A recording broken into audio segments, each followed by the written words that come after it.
ہمیں جوائن کیا ہے مس عائشہ مقصود نے، کالم نگار ہیں. Thank you so much miss for joining us. First of all تو مس کائنڈلی بتائیے گا کہ امریکی صدر ڈونلڈ ٹرمپ نے حماس کو خبردار کیا ہے کہ وہ غیر مسلح نہیں ہوئی تو بھاری قیمت جھکانا پڑے گی. کیا کہیں گی آپ اس پہ؟ جی تھینک یو ویری مچ، آپ نے مجھے جی لیا مائی اپنے شو پلیئر پہ. مس. اور عائشہ مسعود نام ہے، میں نے کہا یہ بھی کلیئر کر دوں. جی جی اور عائشہ دوسری مسعود. بات یہ جی جی جی پلیز. دوسری بات یہ کہ غزہ میں جو کچھ ہوا ماضی میں وہ آپ جانتے ہیں کہ جس قدر وہاں جینوسائیڈ اور بچوں اور عورتوں کے ساتھ، اور وہ ایک لمبا سلسلہ ہے. کہیں بھی جب ظلم ڈھایا جاتا ہے نا تو اس کا رد عمل سامنے آتا ہے. جی کہیں بھی مذاکرات کیے جاتے ہیں، بات چیت کی جاتی ہے اور کسی کو حق اور انصاف دیا جاتا ہے تو وہاں پھر نہ رد عمل ہوتا ہے، نہ ہی کسی ظلم کا جواب ہوتا ہے.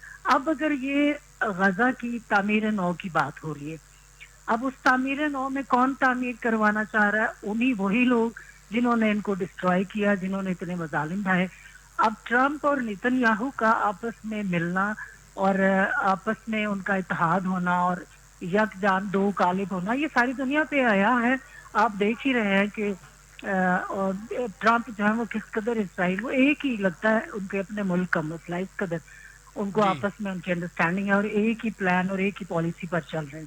جی نہ صرف خود چل رہے ہیں بلکہ پوری دنیا کو چلانا چاہ رہے ہیں. بالکل اب صحیح. غزہ میں حماس کے جو 22,000 جنگجو ہیں جو کہ اس وقت جی انہیں نظر جی نہیں آ رہے، ان پر ترکی نہیں آ رہا اس میں، لیکن پاکستان یا انڈونیشیا یا دوسری فورسز کو وہاں ڈالنا اور سمجھنا کہ وہ حماس کو بھی نمٹ لیں گی، ان کے مسئلے ان کو غیر مسلح کریں گی. اور ایک تو یہ ہے کہ بالمقابل اسرائیل بالکل ساتھ، وہ امریکہ ساتھ، وہ بیٹھ کر دیکھیں گے کہ یہ جو فورسز ہیں یہ حماس کو کیسے غیر مسلح کرتی ہیں. جی اب وہ تو ہوگے سائٹ پر، اور ہم یا دیگر جو لوگ جائیں گے وہ سامنے ہے. اب اس میں ہمارے ہاں ایک بے چینی یہ ہو جاتی ہے کہ کیا جانا چاہیے نہیں جانا چاہیے. جی حماس کے غیر مسلح کرنے کی بات ہے نا، تو وہ تو خود تو انہوں نے مار پیٹ، قتل و غارت جو کچھ ہوا اس وقت بڑی شدت میں غزہ کے لوگ ابھی بھی مشکل میں ہیں، تو جی اس میں وہ خود نہیں اس مسئلے کو حل کر رہے. وہ مسئلہ انہوں نے ہماری گود میں، ہمارے سروں پہ ڈال دیا. اب ہمارے اندر جو بے چینی بڑھ جاتی ہے ان کے حکم نامے کے مطابق اس کو ایڈریس کرنا، اس کو دیکھنا بڑا ضروری ہے کہ کیا سارے لوگ متفق ہیں کہ ہماری افواج وہاں جائے اور اس مسئلے کا حل کرے. اور کریں بھی تو پھر وہ کیا پالیسی بنائیں گی، کس انداز میں کریں گی. کیا غزہ کے جو مسلمان شہید ہوئے، جو عورتیں اس وقت بھی، بچے اتنی مشکلات میں، ہم موسم کی سختی میں ہیں، ان کو یہ کہہ دیا جائے کہ آپ یہاں سے چھوڑ دیں، آپ غیر مسلح ہو کے تعمیر نو کون کرے گا؟ وہی جس نے آپ کو ڈسٹرائے کیا. تو کیا یہ سارا کچھ کرنا آسان ہے کہ تعمیر نو غزہ کے لوگوں کو پوچھا جائے، میرا گھر بننا ہے تو مجھ سے پوچھا جائے گا نا کہ میں نے گھر میں میرے کیا ہونا ہے. تو بالکل وہ صحیح. اپنے دشمن سے ہی، اپنے جو آپس میں شدید ایک دوسرے کے خلاف ہیں، تعمیر نو بھی وہی کریں گے، اپنی مرضی کی کریں گے. اور غیر مسلح بھی انہوں نے کچھ سوچنا نہیں ہے، وہ بھی ہم لوگ یا دوسری افواج جائیں گی. کیا وہ ساری افواج اس پر ایک پائی اس پر ہیں کہ ہمیں جانا چاہیے، ہم غیر مسلح کریں گے؟ پھر میں آپ کو بتاؤں کہ وہاں کا جو موسم ہے وہ لوکل لوگ تو برداشت کر لیتے ہیں، دوسری بالکل جگہوں صحیح. سے جائی ہوئی افواج ان سارے ماحول میں رہ کے کس طرح، یہ ایک بڑا چیلنجنگ ٹاسک ہے جس میں ٹرمپ نیتن یاہو کے ساتھ مل کر دوسرے ممالک کے لوگوں کو چیلنج دے رہے ہیں اور پھنسا بھی رہے ہیں. جیسا کہ ہم افغانستان کی وار میں گھسے تھے کسی زمانے میں، اب لوگ پچھتاتے ہیں کہ ہمیں براہ راست نہیں بلکہ کوئی پالیسی بنانی چاہیے تھی. تو جی ضرورت یہ ہے کہ غزہ میں تعمیر نو کرنی ہے، حماس کو غیر مسلح کرنا ہے، تو سارا کچھ تو فیصلے کر رہے ہیں ٹرمپ اور نیتن یاہو. تو دوسرے لوگ جنہیں استعمال کر رہے ہیں ان کو کیا پالیسی بنانی چاہیے، کتنے ٹھنڈے دل سے سوچ سمجھ کے ان باتوں میں آنا چاہیے. یہ بڑا ضروری ہے اس سلسلے میں. مس کیا کہیں گی آپ؟ اسرائیلی وزیراعظم سے ملاقات کے بعد مشترکہ پریس کانفرنس میں امریکی صدر ڈونلڈ ٹرمپ نے کہا ہے کہ ابراہیمی معاہدے میں توسیع ممکن ہے اور سعودی عرب بھی لیٹر آن یا کسی بھی وقت اس میں شامل ہو سکتا ہے. فرسٹ آف جی آل تو یہ دیکھیں ابراہیمی معاہدہ کیا ہے اور اب یہ کیا ہونے جا رہا ہے آگے؟ جی دیکھیں، پہلی بات تو یہ ہے کہ ابراہیم اکارڈ میں جو فیصلے کیے گئے، جو معاہدہ کیا گیا، وہ انفولڈ نہیں ہے. وہ اس کے سارے نکات سب کے سامنے نہیں رکھے گئے اور جی کسی کو نہیں معلوم کہ اس کے باقی شکوں میں کیا لکھا ہوا ہے. جی البتہ یہ بات جو سامنے نظر آتی ہے وہ ہے کہ سامنے جو ٹرمپ صاحب، نیتن یاہو یا اسرائیل اور امریکہ ایک پیج پر ایک ساتھ ہے، تو وہ ہے کہ اسرائیل کے جو تمام ممالک ہیں، مسلم ممالک، ہر جگہ پر اس کے سفارت خانے ہوں اس کے سفیر ہوں، اور جب کسی ملک میں سفارت خانہ بن جاتا ہے، وہاں اس کا سٹاف آ جاتا ہے، سفیر آ جاتا ہے، تو وہ اس ملک میں سیر و تفریح بھی کرتا ہے، وہاں کے لوگوں سے بھی ملتا ہے، وہ وہاں فنڈ بھی اپنے مرضی سے دیتے ہیں، وہ اپنے پروجیکٹس بھی بناتے ہیں. یہ راستہ کھولنے کے لیے مین ابراہیم اکارڈ کا سلسلہ ہے جو کہ تمام جگہوں پر ہے. اب بات تو وہی آتی ہے، اصل جو نقطہ ہے وہ یہی ہے کہ اسرائیل کو تسلیم کرنا، اس کے سفارت خانے کھولنا، اس کے عملے کو، اس کے لوگوں کو کھلی چھٹی دینا. لیکن جب لوگ خطرات محسوس کرتے ہیں کہ یہ اسرائیل جو ہے وہ کبھی بھی مسلمانوں کا دوست نہیں رہا، ان کی بہتری کے لیے نہیں سوچتا، غزہ کی حالت دیکھ لیں، تو وہ پھر جب سفارت خانے بن جائیں گے، پاکستان میں بن جائے، سعودیہ میں بن جائے، ہر جگہ بن جائے، اس جی کے سفیر، اس کا سٹاف کھلا پھریں، تو یہ وہ چاہتے ہیں. اور اس کے جو آفٹر ایفیکٹس ہیں، جو معاملات ہیں، وہ یہ نہیں دیکھ رہے کہ کس ملک کی اسرائیل سے دوستی ہے، کون اپنے نظریات کی وجہ سے اس کا دوست نہیں بننا چاہتا، بلکہ یہ ایک طاقت کا ایسا نظام ہے جو ہر حال میں مسلط ہو چکا ہے اور کیا جائے گا. تو کوئی بھی طاقت کا نظام یا بالکل بزور صحیح. بازو قدرتی طریقے سے گرو نہیں کرتی، بلکہ ایک خاص پالیسی کے تحت ہر جگہ مسلط کی جاتی ہے، تو وہ پھر کوئی زیادہ پائیدار نہیں ہوا کرتی ہوتی. لیکن اس میں مین ابراہیم اکارڈ کا جو مسئلہ ہے وہ یہ ہے کہ لوگ اسرائیل کو تسلیم کر کے ہر جگہ ان کے سفارت خانے. اب آ گیا سعودی عرب کا آنا. جی سعودی عرب کی نسبت یو اے ای ان کے ساتھ زیادہ قریب ہے. جیسا کہ آپ دیکھیں کہ ابھی پاکستان کو بھی چونکہ اس سلسلے میں ٹرمپ لا رہے ہیں، تو یو اے ای کے ابھی جو ہے شیخ زاید وہ ادھر سے ہو کے بھی گئے ہیں. جی اب سعودیہ تھوڑا سا آپ دیکھیں کہ ایک کولڈ اس میں رویے میں، ٹھنڈے رویے میں آیا ہوا ہے، جی جبکہ طاقت کا سرچشمہ یو اے ای، سیاست میں براہ راست دخل یو اے ای، پھر اسرائیل کے ساتھ تعاون، ان کا آپس میں ملنا جلنا نسبتاً زیادہ. تو عرب جو ہے نا سارے سیاست میں یو اے ای کو اہمیت مل رہی ہے. سعودی عرب بعض معاملات پہ سوچ بچار میں ہے.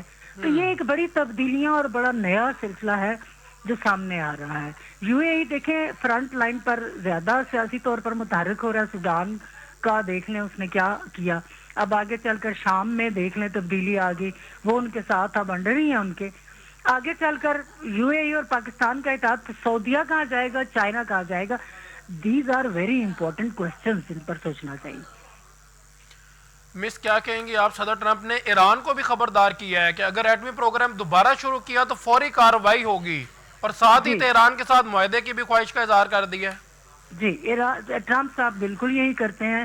دو خیالات ان کے ذہن میں ایٹ اے ٹائم چل رہے ہوتے ہیں. دھمکی اور محبت کا سلسلہ ایک ساتھ چل رہا ہوتا ہے. اب مجھے یہ بتائیے کہ ایران کو جنہوں نے دھمکی دی، اب ایران پر ایک طرف جی کہہ رہے ہیں، جی اسپیس دے رہے ہیں کہ ہم تعلقات بھی رکھیں گے. اب اگر ان کو، کیا وہ جوابی کارروائی نہیں کریں گے؟ پہلے نہیں کی تھی. دیکھیں نا ان پہ اکانومی ان کی دیکھیں، جب ان پر بہت زیادہ پابندیاں لگائی گئی تھی، ان کی کرنسی کتنی ڈاؤن چلی گئی تھی، وہ فیز بھی انہوں نے گزارا. اب اگر یہ ان کو دھمکیاں دیں گے اور جنگ جہاں بھی شروع کریں گے یہ لوگ، جی تو اس کا جواب تو آئے گا نا. ایران نے کوئی مطلب ایسا تو نہیں ہے نا کہ ایران رد عمل نہیں شو کرے گا اگر یہ ایسا بہت آگے شدت پسندی سے بڑھیں گے. تو مجھے حیرت ہے ٹرمپ صاحب پہ کہ آپ تعلقات کو اچھا کرنے کے لیے جنگی بنیاد پر، دھمکیوں کی بنیاد پر کیسے کر سکتے ہو؟ کسی ملک کو دھمکیاں بھی دینا، ڈرانا بھی، ان جی کو کہنا ہم آپ کو ٹھیک بھی جی کر دیں گے، اور ساتھ ہی کہنا کہ آپ ہم سے تعلقات اچھے رکھیں. تو بالکل یہ صحیح، ایک عجیب ان کے بالکل اندر صحیح. رویے میں شدت پسندی، جذباتی پن، جلد بازی، اور سارا مسئلہ وہی ہے کہ اسرائیل کے لیے انہیں کام کرنا. تو بالکل دھمکی صحیح دیں گے تو مس، ایران نے وہ کھانا نہیں کھائیں گے، لیکن آپ کو دھمکی کا جواب تو دیں گے. تو یہ بالکل کون صحیح، سا امن بالکل منصوبہ صحیح. ہے جو جنگی بنیادوں پر استوار ہو رہا ہے، دھمکیوں کی بنیاد پر استوار ہو رہا ہے، ڈرا دھمکا کے سے؟ یہ امن قائم کرنے کا یہ فارمولا ٹرمپ صاحب کی طرف سے بالکل نیا ہے.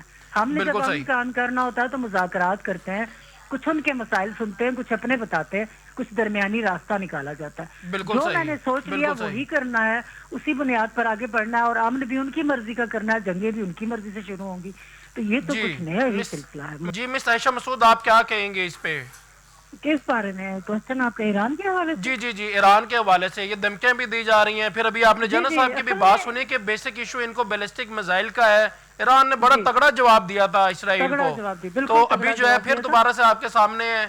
تو ابھی جو ہے ایک طرف جو ہے وہ کانٹریکٹ کی خواہش ظاہر کی جا رہی ہے، دوسری طرف کہا جا رہا ہے کہ ہم ایٹمی جو ہے پاور نہیں بننے دیں گے، جبکہ ایران کا آپ کے سامنے وہ کہتے ہیں کہ ہم ہر صورت بنیں گے، اور انہوں نے جو ہمارا نقصان کیا ہم نے اس کو جو ہے دوبارہ سے ایڈجسٹ کر لیا چیزوں کو.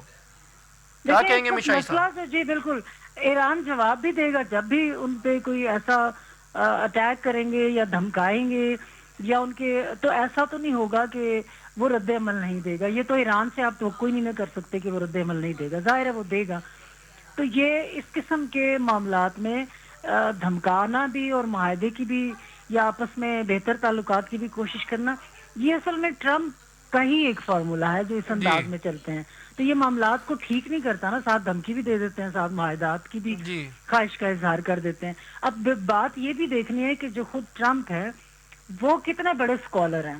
دنیا کا نظام وہ اپنے ہاتھوں میں لے کر چلانا چاہتے ہیں، ٹھیک ہے جی چلائے، اسرائیل کے لیے جو آپ من پسند اپنی کھیر تیار کریں، حلوہ مل کے سب کو کہیں وہی کھائے. لیکن ٹرمپ خود یہ بھی تو دیکھے نا کہ وہ ایک تجارت ان کا ہے پیشہ، اور اس میں انہوں نے کوئی تھیسز نہیں لکھے، انہوں نے دنیا کی پالیٹکس پر ریسرچ نہیں کی، انہوں نے امن فارمولوں کو پڑھا نہیں، انہوں نے ماضی کی ہسٹری کو نہیں سارا دیکھا. وہ تو ایک طے شدہ فارمولے پر آگے بڑھ کے سب کو کہتے رہتے ہیں. اس سے یہ معاملات دنیا بھر کا نظام خراب کرنے یا درست کرنے پر، چونکہ امریکہ اور ٹرمپ لیڈ کر رہے ہیں ساتھ، تو مسئلہ یہ ہے کہ وہ کیا کرنا چاہ رہے ہیں. ہر ملک کی اپنی بھی ایک پالیسی ہوتی ہے، اس کی کوئی جغرافیائی حیثیت ہوتی ہے، اس کی عوام ہوتی ہے، اس کے ادارے ہوتے ہیں. تو ان کو اب ان کی پالیسی پر اگر چلیں کہ فلاں کو دھمکی دے دی، فلاں کے ساتھ یہ کرنا ہے، یا ممالک سے بھی کہا گیا کہ اب آپ دائیں مڑ جائیں، اب آپ بائیں مڑ جائیں، تو اس بارے میں جواب بھی ان کو ملے گا. ایران تو دے گا، پہلے بھی دیا تھا اس نے اپنے بیلسٹک میزائل سے، اس آپ میں مس جانتے ہیں عائشہ کتنا بڑا. مسعود، ابھی آپ نے سنا کہ نیتن یاہو نے صدر ٹرمپ کی جانب سے اسرائیل کی مسلسل حمایت کی تعریف کرتے ہوئے اسرائیل کا اعلیٰ ترین ایوارڈ دینے کا اعلان کیا ہے. کیا کہیں گی آپ اس پہ؟ میں اس پہ کیا کہوں، پہلے ٹرمپ خود ہی کہتے رہے سب سے کہ مجھے ابل کا نوبل پرائز دیا جائے، وہ خود فرمائش کرتے رہے. اور ظاہر ہے کہ نوبل پرائز ہو یا کوئی بڑا پرائز ہو تو وہ ایک کام خدمات کے سلے میں ملتا ہے، اور اس کا فیصلہ خود کرنا چاہیے. میں خود اپنے آپ کو کیسے کہہ سکتی ہوں کہ مجھے ایوارڈ دیا جائے. تو نوبل کے بعد شکر ہے کہ اب اسرائیل کے نیتن یاہو نے ان کو ایوارڈ دیا، اور بالکل ٹھیک ایوارڈ دیا، کیونکہ اسرائیل کو ان سے بڑا محبت کرنے والا اور ان سے بڑا مخلص کون ملے گا. تو میرے تو خیال میں یہ تو بہت اچھا ہے کہ انہوں نے ٹرمپ کو ایوارڈ دیا. لیکن ساتھ ہی پھر غزہ کا معاملہ ہے جس کی تعمیریں نو بھی چاہ رہے ہیں، جہاں ستیہ ناش ہوا انسانی حقوق کا، بربادی ہوئی چھوٹے بچوں سے لے کے پریگننٹ عورتوں سے لے کے، نہ عورتوں کے حقوق نہ بچوں کے حقوق، ہسپتال گرا دیے گئے. تو مجھے تو سمجھ میں نہیں آتی کہ ایک پٹی ہے نا غزہ کی، ادھر کیا ہو رہا ہے اور ادھر کیا ہو رہا ہے. تو یہ کس سلسلے میں انہوں نے تو ٹھیک کیا کہ ان سے بڑا ہمدرد کوئی نہیں ہے، تو ادھر غزہ جی میں جو حال ہو رہا ہے وہ اس کے بالکل اور دنیا دیکھ رہی ہے. جی تو اب جی دنیا کی آنکھیں تو بند نہیں کی جا سکتی. مس عائشہ، میں دوبارہ آپ کی طرف آتا ہوں.